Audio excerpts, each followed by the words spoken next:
Un grand merci Tamara, merci pour ces vidéos et un grand merci pour votre Hvala temps. Tamara, hvala za vaše svjedočanstvo i sve što ste nam iznijeli. Evo, malo kasnimo, ali to nema veze.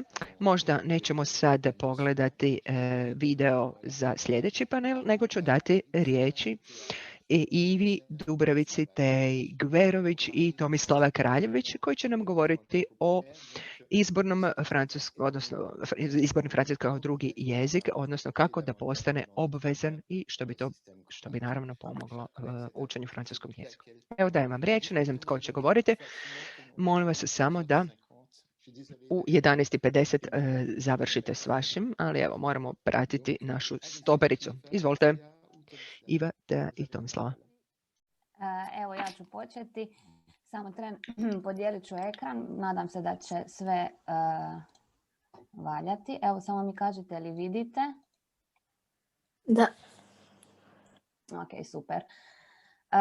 Pa evo, dakle, da se za početak predstavim. Moje ime je Teja Gverović i učiteljica sam francuskog jezika kao drugog stranog jezika. Dakle, ono što nam je svima poznato kao izborni jezik od 4. razreda osnovne škole. I danas ću vam zajedno sa kolegicama Ivom Dubravicom i Tomislavom Kraljić pokušati ukratko predstaviti naš predmet i zapravo naš način rada u osnovnoj školi. I pokušat ćemo odgovoriti na ovo naše panel pitanje: može li drugi strani jezik biti način isticanja već od osnovne škole? Pa evo, dotaknut ćemo se općenito učenja drugog stranog jezika i zatim posebnosti francuskog jezika, zašto baš njega izabrati. U drugom dijelu ćemo vam pokušati donijeti malo atmosfere iz naših razreda da vidite kako učimo francuski i kako pokušavamo razbiti taj strah od govorenja stranog jezika i strah od govorenja francuskog jezika. I za kraj ćemo pokušati odgovoriti na našu današnju temu i pitanje: može li francuski biti ono nešto po čemu će se dijete razlikovati od ostalih kada izađe iz osnovne škole? Pa evo, mislim da ćemo se svi složiti da već dugo nije dovoljno znati samo jedan strani jezik, a posebno kada je to engleski, za kojeg se danas gotovo pa podrazumijeva da svi govore. Već davno je i Vijeće Europe to prepoznalo i u svojim dokumentima su jasno naglasili da je jedna od prioritetnih zadaća obrazovanja 21. stoljeća upravo višejezičnost. Međutim, da bismo mogli govoriti o ikakvoj višejezičnosti, jako je važno govoriti o ranom učenju jezika. Sad, kolegice su već ranije govorile i spominjale rano učenje, pa samo ćemo još jednom ponoviti za one koji nisu bili tu možda tijekom njihovih izlaganja. Dakle, istraživanja pokazuju da je idealno vrijeme za učenje stranih jezika upravo od 7. do 11. godine života. To znači da u tom razdoblju bi trebalo početi učiti svakako više stranih jezika. To je takozvani kritični period kada djeca zaista upijaju riječi i naglaske kao spužve, apsolutno nesvjesni fonetskih različitosti. I upravo zbog toga je izrazito važno početi učiti strani jezik do 11. godine života, zato što se ta lakoća usvajanja izgovora više nikad neće ponoviti. Dakle, djeca su nesvjesna uopće da uče i jednostavno upijaju te naglaske i uspijevaju ih producirati bez imalo muke, što ne možemo reći za odrasle početnike.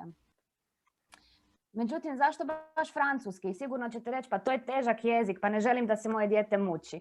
Međutim, to su predrasude odrasle osobe sa prethodnim životnim iskustvima. A djetetova percepcija je potpuno drugačija. Dakle, dijete se jezika ne boji. Dijete se nema zašto jezika bojati. Ono nema nikakvo prethodno iskustvo sa tim jezikom. A mi kao profesori francuskog ćemo se zaista potruditi da to tako i ostane. Dakle, da ta djeca stvaraju stvarno samo pozitivnu sliku i da povezuju taj jezik sa ugodnim osjećajima i sa ugodnim iskustvima. Dakle, upravo zato što dijete nema predrasuda, ono će svaki novi predmet, pa tako i francuski, koji možda slovi kao težak jezik, vidjeti kao jednostavno novu priliku za druženje, za istraživanje, za igru, za upoznavanje novih prijatelja, novih učenika i na kraju krajeva za novog profesora. I stvarno bi bilo šteta ograničavati svoju djecu zbog nekih naših vlastitih strahova. Znači, ono čega se roditelji uvijek boje, pa kako ću ja pomoći mom djetetu, ja ne govorim francuski. Pa nije potrebno znati jezik da bi ga dijete uspješno učilo. Jel tako? Kako bi mi kao individualci i društvo općenito išli naprijed da znamo samo stvari koje znaju naši roditelji. I za kraj, evo, čisto da ponovim što je naš cilj. Naš cilj je svakako proširiti vidike djeci, otvoriti neke nove prozore u svijet, pokazati im, dokazati da se Francuska stvarno nalazi svuda oko nas, kao i francuski jezik, i da su granice samo neke imaginarne crte. Želimo ih upoznati sa jednom novom kulturom, jednim novim načinom života i na kraju sa novim jezikom. I ono čemu mi svi stremimo je posaditi u toj djeci zaista neko sjeme ljubavi prema francuskoj i frankofonoj kulturi, na kraju prema i francuskom jeziku, i pružiti im temelje na kojima će onda oni kasnije još graditi svoje znanje kroz srednju školu i kasnije kroz život. I ono što je još važnije, kako to radimo, o tome će nam nešto više reći moja kolegica Tomislava Kraljić. Hvala Teja. Evo, dobar dan svima. Ja sam Tomislava Kraljić, predajem francuski jezik u osnovnoj školi Đura Ester u Koprivnici i u skladu sa svim ovim što vam je sad kolegica navela, ja ću vam ukratko pokazati što radimo na nastavi francuskog jezika kako bi ona učenicima bila zanimljiva, motivirajuća, zabavna i izazovna. Važno je jako da za učenike ove dobi aktivnosti budu vrlo raznolike i dinamične i u tom procesu nastave učenik je uvijek aktivan i razvija sve 4 jezične vještine. Pa pogledajmo sada kako to sve izgleda na primjerima iz prakse. Učenici često u okviru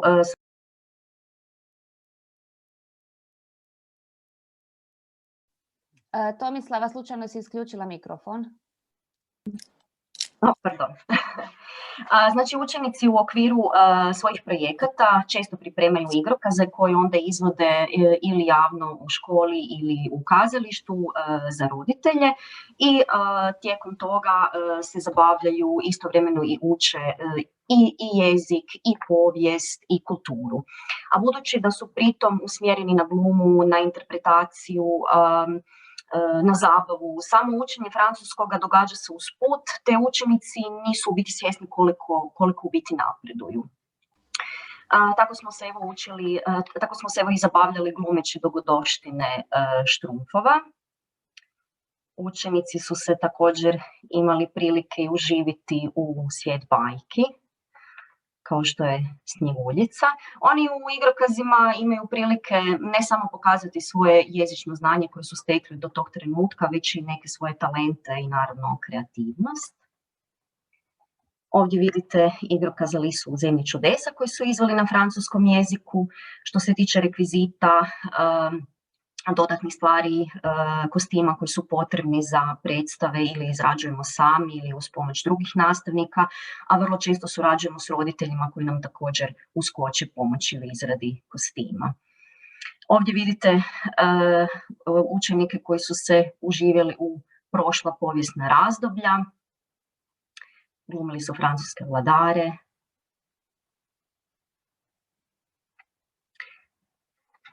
a također su i prezentirali i poznate situacije iz La Fontaineovih basni. A osim igrokaza, vrlo često u svojim nastavnim aktivnostima i u projektima imamo ples i glazbu. U ovim aktivnostima ne sudjeluju samo učenici francuskog jezika, već nam se pridružuju i učenici koji ne uče francuski jezik, ali vole biti dio našeg programa i obogaćuju naš program. Pjevamo pjesmice na francuskom, prikazujemo različite glazbene stilove, izvode se brojalice, evo učenici recitiraju francusku poeziju, plešu, već ovisi koja je godina učenja pojedinog učenika.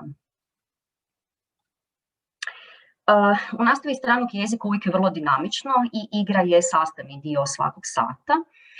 Osim igara koje su standardne na satu, kao što su igre sa slikovnim karticama, kockicama, loptama, koristimo i djeci poznate igre koje onda prilagodimo jezičnim sadržajima i temama koje trenutno radimo.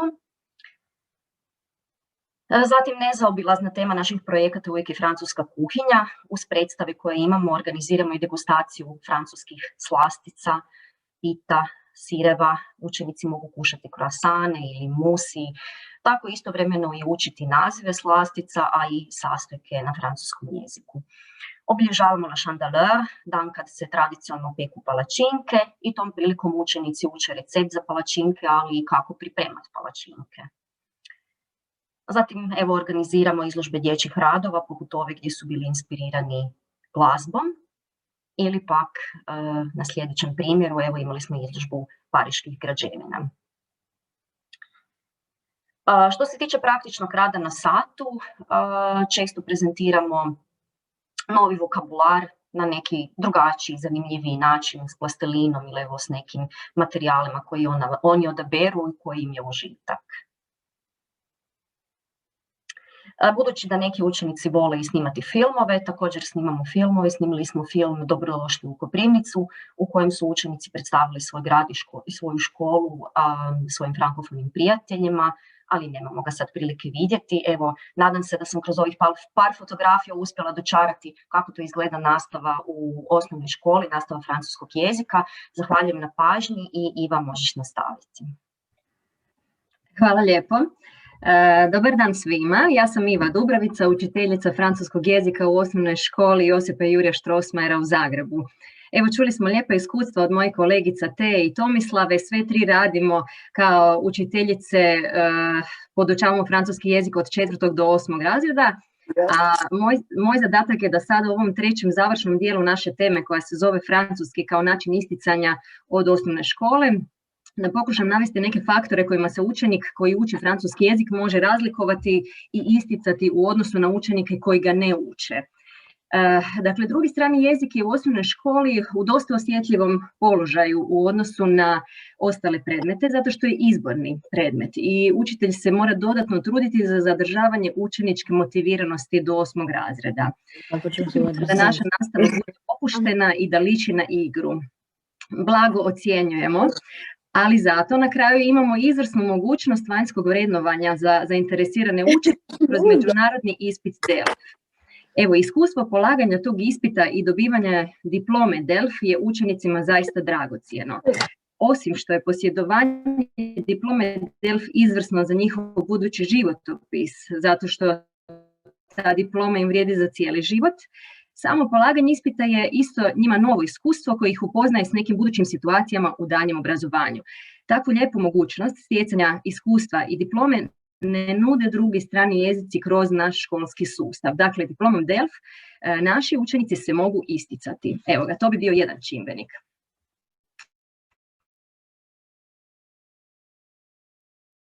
Onda, osim toga, zahvaljujući francuskog jezika imamo mogućnost